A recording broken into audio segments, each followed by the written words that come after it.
یہ ہے تیری عقیدت، اگر سمجھ جائے تو ٹھیک، ورنہ سارا قرآن ساری حدیث پڑھ کر سنا دو، کچھ بھی نہیں۔ اگر سمجھ آ گئی تو ایک نقطہ کا عقل مندہ ایک نقطہ کا، جاہلہ مغز خبر۔ میرے عزیز ساتھیوں، اس کے ساتھ ساتھ ایک اور بھی پیغام میں عرض کروں گا، وہ یہ ہے کہ یہ جو ہم میں رواج پڑ گیا ہے نا، یہ نوٹ اوپر سے گرانے والی عادت، یہ اچھی نہیں ہے۔ مہربانی فرما کے دیکھیں، اگر مثال کے طور پر ایک شخص آتا ہے، اس جس نے 5 روپے دینے ہیں، وہ ویسے اگر 10 روپے آ کر رکھ دے، 5 کی بجائے رکھ دے، تو کیا وہ اللہ قبول نہیں کرے گا؟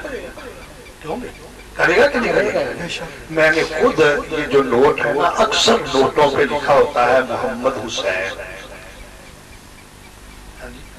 عشرت حسین، محمد یعقوب، اس طرح سے اوپر نام لکھے ہوتے ہیں۔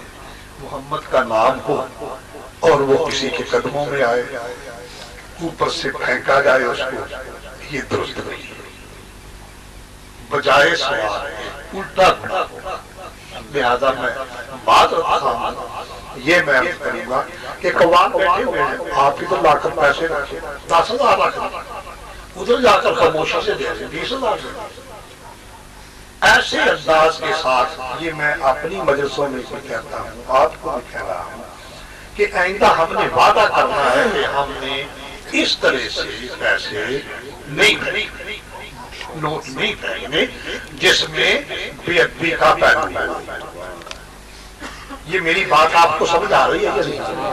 جس میں بے ادبی کا پہلو ہے وہ چھوڑ دو، اور اگر کوئی نعت خواہ ہے اس کے اوپر سے پھر پھینکتا ہے، وہ بھی کہہ دے کہ بھئی ویسے رکھ دو، کیونکہ اس سے بڑی بے ادبی ہے۔ ایک تو قدموں میں آتے ہیں، دوسرا کوئی کہیں گر جاتا ہے، کوئی کسی جگہ پر گر جاتا ہے، تو اس عادت کو آپ چھوڑ۔ میں امید کرتا ہوں آپ میری اس بات سے متفق ہوں گے، اتفاق کریں گے، اور آئندہ ہم نے ایسا کام نہیں کرنا۔ یہ بات میں سچی کہی ہے یا غلط کہی ہے؟ تیسری بات یہ ہے کہ اپنی محفلوں میں نعت ہماری جان، نعت کے بغیر ہم جی نہیں سکتے، ہمارا جینا، مرنا، اٹھنا، بیٹھنا سب کچھ نعت ہے۔ لیکن ایک بات یاد رکھیے، جہاں ہم اس کو نعت سمجھتے ہیں وہاں اس کو بھی سمجھ لیں، وَالضُّحَىٰ وَاللَّيْلِ إِذَا سَجَىٰ۔ کیا یہ نعت نہیں؟ بولو یہ نعت نہیں؟ اے محبوب مینو تیریاں کالیاں کالیاں زلفاں تے سونے سونے چہرے دی قسم ہے، ما ودعک ربک وما قلی یاسین۔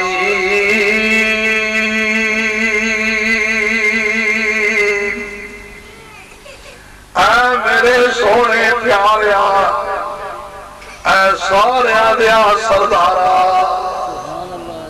کیا یہ نعت نہیں؟ اگر نعت ہے تو جہاں ہم نے 15 نعتیں یاد کرنی ہے وہاں ہم 1-2 رکوع قرآن پاک کے نہیں یاد کر سکتے، وہ بھی تو کر سکتے ہیں۔ اس چیز میں بڑی بڑی لمبی لمبی جو ہماری محفلیں ہیں نا نعت، اس میں ہمیں ثواب ملتا ہے، اچھی بات ہے، لیکن آپ لوگ اس طرف اتنا نکل گئے ہیں کہ قرآن، اگر یہاں میں پوچھوں قرآن سنانے والے کتنے ہیں، وہ مشکل ایک کاری نکلے۔ نعت کا جس نے نعت پڑھی کھڑی ہو جاؤ، کم از کم نہیں تھے 100 آدمی کھڑا ہو جائے۔ جس محفل میں جائیں گے آپ، نعت خانوں کی لائن لگی ہوگی، قرآن پڑھنے والا ایک ہوگا۔ کیوں بھئی ایسا کیوں ہو رہا ہے؟ اس کی وجہ ایک تو یہ ہے کہ جب کوئی قرآن پڑھا جائے گا تو اس کو ہم پیسے نہیں دیں گے، نعت خواہ ہوگا تو اس کو پیسے دیں گے۔ دیکھنے والا کہے گا طالب علم میں نے قرآن پاک کیوں یاد کرنا ہے، چھوڑو اس کو، نعت یاد کرنا ہے۔ تو بولو اگر پیسے کے لیے نعت پڑھی تو مصطفیٰ کے لیے تو قرآن کے اگر پیسے کے لیے، اور اگر آپ نے صرف دکھانے کے لیے دیے، یہ بھی شکر ہے لوگ جا جا کے کجروں کو بھی تو دیتے ہیں، کہاں کہاں دیتے ہیں، نعت خواہ تو یہ ہے اللہ نے فضل کیا ہے اس پیسوں سے نعت خواہ کو پیسے دیے۔ میرا یہ کہنے کا مطلب نہیں ہے، میں کہتا ہوں جہاں آپ ایک دیتے ہیں وہاں ہزار دیں، لیکن قرآن پاک کی طرف توجہ کریں۔ اب کتنے لوگ ہیں جو نعت سنیں گے؟ اگر میں پوچھ لوں کہ صبح قرآن پاک کی تلاوت کون کون کرے گا تو بمشکل 5 آدمی نظر آئے گا۔ یہ کیا ہے؟ ساری رات محفل سنے، صبح کو جا کر پوچھ رہے بھی صبح نماز کس کس نے پڑھی تھی، زور کے وقت جا کر پوچھے صبح کی نماز کس کس نے پڑھی ہے، تو بمشکل اس دن سے اگر محفل ہوگی ادھر مسجد بھی خالی 5-7 آدمی ہے۔ یہی کیا ہے؟ کیا سنا؟ سنا تو بولنا تو تھا عمل کے لیے، جب عمل ہم نے چھوڑ دیا۔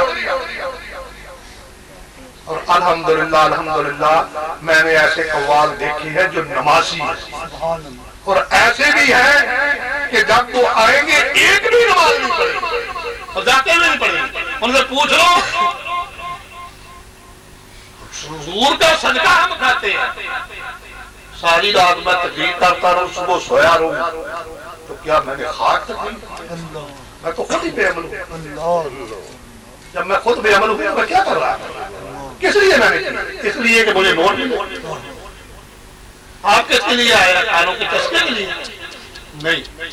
بات یہ بنتی ہے، میں نے ایک جگہ حدیث پاک کہ تہجد نور ہے، اس کو قضا نہ کرو، جو تہجد پڑھے گا حضور خوش ہوں گے، دل منور ہوگا، جب قبر میں جائے گا چاند کی طرح روشن ہوگا۔ ایک بندہ اسے کہنے لگا حضور جب سے میں نے فلاں وقت آپ کی تقریر سنی تھی اس دن سے لے کر آج تک میری تہجد قضا گئی۔ سبحان اللہ، قضا تو آیا سننے یہ کیسے، یہ کس طرح ہم چل پڑے ہیں، کیا کر رہے ہیں؟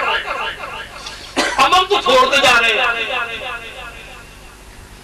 اصل جو بات جو سیکھنے کے لیے آئے ہیں، اب ہم کیا سیکھنے کے لیے آئے ہیں کہ ایسا عشق، ایسی محبت، ایسی چیز سوچے کہ جس سے میرے محبوب خوش ہو جائے، اللہ کے محبوب خوش ہو جائے، محبوب دو عالم خوش ہو جائے۔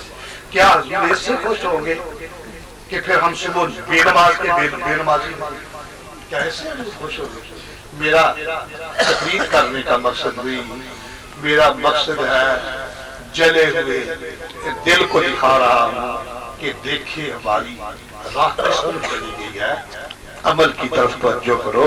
مصطفیٰ کے صحابہ کرام عملی زندگی میں اس قدر اعلیٰ تھے کہ انہیں دیکھنے والا پڑھ لیتا تھا لا الہ الا اللہ۔